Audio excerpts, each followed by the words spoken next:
Well, hey guys, and welcome to episode 6 of Newb Eden. We've got a small problem. I'm going to end up going down another little rabbit hole here. We started episode 5 doing a short series on situational awareness and how to know what's around you in space and how to interact with it and to stay safe. And as part of that, we decided we're going to go on a little bit of a low-sec mining activity and use that as an activity or a practice on how we can stay safe and get this situational awareness that we need to stay alive in Eve. However, I didn't really think too far ahead. I just slapped a few things onto my little venture and headed off. But when I got out there, I realized I didn't have a very good fit to deal with the belt rats, which are NPC pirates that will come and attack you in the belts. Now, they're pretty weak, but you still have to deal with them. In fact, they're weak, but I was weaker. My little venture couldn't even cope. So I thought, well, I've got to come back and rethink this fit. And I thought, well, actually, that's probably a good video as well, because the process I'm going to use to make this a better ship is a very important, and there's a lot of really good ideas in it. So we're going to record me fixing my bad fit. It's our little rabbit hole that we've gone down before we can actually finish our situational awareness series. Now, to buy the items I need, I've come to a trade hub. I've come to the closest one to me, which is Dodixie. I'll list in the description for you. There are 5 major HiSec trade hubs, which are big marketplaces, basically. That is Dodixie, Jita, Rens, HiSec, and Amarr. So whichever one is closest to you, depending on where you're at, get yourself over to one of those so you can buy the things that we're going to need to fix this garbage fit. Now, a couple of things before we look at the fit. I'm in the simulation mode for the fitting, so you can activate that by hitting simulate up here, and you can basically, simulation is like a draft where you can start to practice fitting things, seeing what it does to your ship without actually committing to buying the modules. You can basically put everything on and just say, well, will this work? It's like I guess a prototype draft kind of thing. So we're going to play with that and have a look at what happens to our stats. If you don't have the statistics, this little tab will turn them on and off. Now, I can see from my little ship here a couple of important things that were a problem. The biggest one is this: capacitor depletes in 22 seconds. Now, I was running my little armor repairer, but I was running out of capacitor. It's effectively like battery for your ship. And between the armor repairer and the micro warp drive, they were drawing too much. So I couldn't keep running my repairer, so it would stop. I would run out of battery, and I couldn't keep up with the damage that was coming in, so I couldn't stay alive. The big culprit here is the micro warp drive. It draws a lot. So in fact, if I take that off on my simulation, you'll see instantly my capacitor now goes from 20 seconds depletion up to 2 minutes. Well, that made a big difference, but we can even go better than that.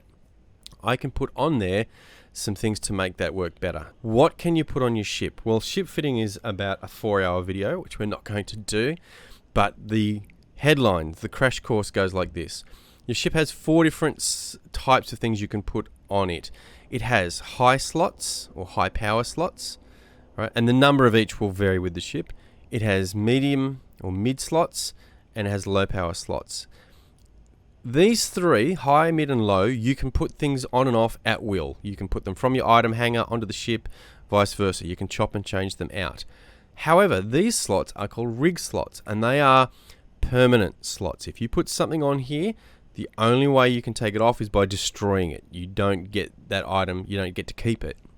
So you got to think carefully about what you put in these slots. Now, we're going to go through and put some things in. I'm going to leave my minor ones up here. I'm okay with them. Let's have a look at my mid slots. Now, the first thing I'm going to put on here is my propulsion. I want a bit of speed because that will help me stay safe. The micro warp drive gave me a lot of speed, but drew a lot from my battery. So instead, I'm going to replace it with an afterburner. So I'm going to come over here to I've got the hardware tab. So hulls and fits of your ships, hardware are the items you can put on it, and you can filter by slot. I'm going to turn on, what are we looking at? The mid slots. So I'm going to turn on the mid slot filter, and I'm going to type in afterburner. Okay, so I'm going to put an afterburner on this. Now, it won't be as fast as the micro warp drive, but it will draw a lot less capacitor, and it will still be fine. Now, there are other penalties that come with using micro warp drives, but that's for another video. For my afterburner, alright, I could look at it and go, oh yep, okay, they come in different sizes. It's the 1MN I want for a frigate. But there's a few different ones here, so I could just put that one on, because if I look at the skills for that, I can see requirements. I've got those skills, not a problem. But I do want to introduce you to a very important tool called the compare tool, which allows you to take different things and compare their stats before you commit to them. So in my Neocom, under utilities, I have a compare tool. Okay, put it up there so it's easy to see both at the same time. I can drag some items into there and compare some of their statistics. So I'll take this 1MN Afterburner 1. I can see there's a monopropellant enduring and a YS8. So I'm going to drag all three in here because I want to compare them. I can see the price comparisons. Okay, this monopropellant looks like the cheapest one. And I'm going to turn on and off some filters for different statistics. The important things I want to look at are how many gigajoules it uses, how much power grid it uses, CPU usage, and importantly, I want to look at where is the maximum velocity. Okay, let's drag that out so we can see a bit more. Maximum velocity bonus. Now let's do some comparisons. Looking at the velocity bonus, I can see that of the three, the Afterburner 1 is actually slowest. I get a greater bonus to my velocity from these two. I can see there's not a lot in them with power grid or CPU, and because this fit isn't going to be super tight, I don't need to worry about those so much. But this one is important, so is the price. And I can see that it's also a little bit of difference here, but once again, not a big deal for what I'll be doing. So looking at it, this one here, the monopropellant, looks like the much better buy. It's way cheaper. It gives me more of a bonus, and the other stats for the moment aren't that important. So I'm going to drag that onto my ship, and you'll see my navigation speed, top speed now goes up to 810 from 385 when it's turned off. So if I turn it on and activate it, I'm going to get 810. Alright, good enough for me. And have a look now, my capacitor still depletes, but it's much more than the 20 seconds I had with the micro warp drive. It's now 1 minute 8. Getting there, looking good. I want this better though, so I'm going to put in what we call a battery, a capacitor battery. So still in my mid slot filter, I'm going to type in battery, and once again I'm going to use my compare tool. So I'm going to reset it, clear what was in there. I've got small, it's a frigate, so I'm looking for small cap battery 1, and I'm going to compare that with this compact lead acid battery. And the thing I'm looking for here is once again maybe CPU usage, but the big thing is I'm looking for capacitor bonus.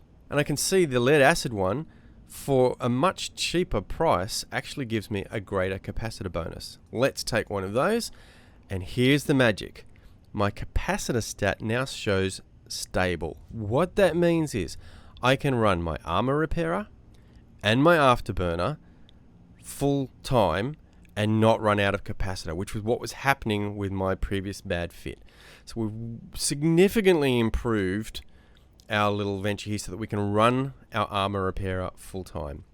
Now the other thing I'm going to throw in here in this last remaining mid slot is a Webifier. Now a Webifier is a module that slows down the ship that you have targeted. I'm going to put in an X5. I'm not going to go through the compare tool. You guys can play with that. The X5 is going to give me what I want. It will 55% bonus. It will slow down the other ship. Now that's important so that my drones can do more damage to the thing, the rat, when it is slowed down. Now I sort of have this I do want to do an armor based ship, even though if I look at the stats, by default, the raw stats, it's actually stronger in shield. If I have a look at these numbers, I can see here my shield hit points at 236, armor at 201, structure at 230. Not going to go into great detail as to why, but shield will use up more of my mid slots trying to get the shield tanking, whereas I want some of these things in here. So I want to keep these free for things like my Webifier and my afterburner. So I am going to go with an armor repairer, but once again I'm going to use my repair tool, my compare tool, and I'm going to filter now for the low slot for armor rep, and I'm going to compare the armor repairer 1 against this 1A enduring. And the thing I'm looking here for mostly is armor hit points repaired. In other words, every cycle, how many hit points does it repair? Well, the Armor Repairer 1 only does 69 compared to 79, and the price is negligible, like it's actually cheaper. So I'm going to actually take it off my simulated fit, and I'm going to replace it with the 1A Enduring. Alright, awesome. Still cap stable, getting more, quite a bit more. 10 extra hit points every cycle is going to be significant for me. And the last thing I've got to consider now are my rigs. Because I'm going with an armor-based ship now, I want to try and get this number up, this armor hit points. And the rig filter is this one. Now I happen to know for this that I want to put on Trimark rigs. Small Trimark armor pumps. If I look at the information for that, description, it increases the ship's total armor hit points, but the penalty is it makes the ship a bit slower. So before I put them on, I've got 810 meters per second. So let's drag 2 of those on, and my speed comes down to 665. That's okay. I'm okay with that trade-off, because what I get in return is instead of 201 armor, I'm now at 266 armor, which is great. I want that larger. That's now my largest raw HP, because I've got an armor repairer. So if I can get this number up and then repair it with this, I'm in a pretty good place. The last thing I need to do on my modules here is I can see, going across my armor, my resist, these numbers here represent the resistance to damage, the different types of damage. You have EM damage, you have thermal damage, kinetic, and explosive. And you can see there's what we call an explosive hole. I only have 10%. It's the weakest of all the resists. I want to bump that up a little bit, and I'm going to use a rig to do that. So still in my rigs, I'm going to search for explosive, and I can see down here I have a small explosive armor reinforcer. Perfect. That's what I want. I want to fill the explosive hole in my armor. So if I drag that on now, you'll see that it goes from 10% up to 37. I've effectively plugged that resist hole. That's a pretty good fit now for my little venture. Much, much better than what we had. The only thing I do want to do is increase my damage output, because it's at 18.4. Now, it was actually less than that. It was actually at 16.4, or 16.7, I think, before I added a couple of skills. So let's look at what I did in the skill department. Very low requirements in terms of skills, things you'll definitely need. So if you need to spend a few points on them, definitely worth doing. First thing is make sure you have drones trained to 2, because for every level, you'll increase the number of drones you can operate. So at drones 1, you could only have 1 drone out. I need 2 because I have 2 that I can carry on this ship. So train that to 2, very small skill requirement. The other thing is light drone operation. I've trained it up to 3 because every level gives me a 5% bonus to the damage of my drones. Once again, a quick, inexpensive train to get it up to 3. And by doing that, I've gone from 16 odd DPS up to 18.4, but I can even go a little bit better, because part of the problem I was having was I didn't have enough DPS to get through the rats quickly before they gave too much damage to me. So one last thing we're going to do, I'm going to use the compare tool. I'm going to take my Hobgoblin 1 and drag it into there. I'm actually going to take them out of my drone bay, because there's another type of Hobgoblin. In fact, let's drag in Hobgoblin 2, which is the Tech 2 version, and Federation Navy Hobgoblins. So you can see that the Federation Navy Hobgoblin is quite a bit more expensive. Now, all up, this fit will come to about 4 million. So if you don't have that, go and do some HiSec mining, run submissions, get your 4 million ISK, come back to your trade hub to buy your little low-sec mining venture. Now let's compare these drones. If I go down to their, let's see, their damage. Okay, EM, HP, kinetic, and thermal, the 4 different types of damage. Having a look, you can see that these drones, none of them do any EM damage or explosive or kinetic. They all do thermal damage. So we can turn off the ones that we don't need, but they all do the same. They all do 20 HP. So why would I pick one over the other? Well, there's another thing called damage modifier, and you'll see for these ships that for a Hobgoblin 2, you have a 1.92 damage modifier.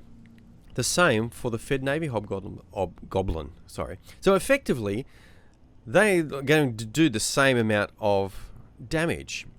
However, the skill requirements are vastly different. So if I check the info for Hobgoblin 2 requirements, 23 days to be able to use that. I have to get drones to 5, light drone to 5, drone specialization. Definitely worth doing down the track, but I don't want to deal with that right now. So let's have a look at the Fed Navy Hobgoblin, and the requirements are basic. In fact, they cover, well and truly covered by what we just talked about a few minutes ago. So I'm going to buy 2 of that. I'm going to put 2 of those in my drone bay, and let's see where my DPS ends up. I'm going to click and drag them into my drone bay, close the compare tool. We're finished with that now. My DPS is now up to 22.1. So with those few extra skills and using Fed Navy Hobgoblins, I've got it up to something that's, it's still low, but it's much better than it was.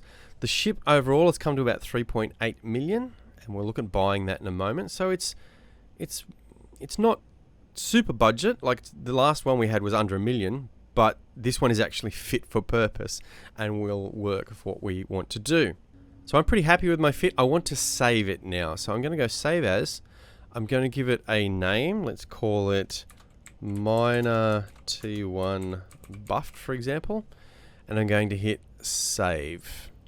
So now if I go to hulls and fits and I search for venture, you'll see there it is, Minor T1 Buffed. I can call up that fit at any time.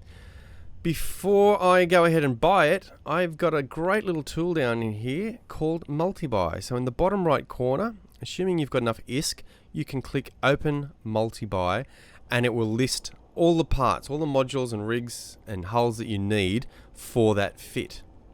Because I'm in a trade hub, great, I know they're all going to be available. A little bit more than what we said, it's 4.1, but that's fine. I'm going to hit buy and you'll see all those items will pop up now. Let's close our fitting window in my hangar. I've got the venture. If I go to items, there's the bits that were purchased for the fit. The one last tip to get this thing ready to fly out the door is going to the venture hull here. I can right click and I can go down to multi-fit. And it will list for you the fits that you have saved for a venture. Okay, I've got 2 saved. The one we just saved here was Minor T1 Buffed. So I want to multi-fit that ship, and it will give me a little dialogue that says it does a quick check to make sure all the parts are there. It says, yes, you've got 1 ship in the hangar, that's good. You've got 1 set of all the fit, fantastic. Do you want me to go ahead and do it? Yes, we're going to fit the ship, and that ship now, my Minor T1 Buffed, if we double click and make that active, will be fitted, ready to go. So let's have a look at the fit. Hopefully everything's there exactly as we had it. I've got my Fed Navy Hobgoblins in there, and I am ready to go low sec mining, and I'm going to have the capacity now to deal with the rats, which will be the next video. So yeah, apologies again for the rabbit hole, but I hope you agree that it was an important rabbit hole that we needed to cover off before we go and talk more about situational awareness. Good job. Well done.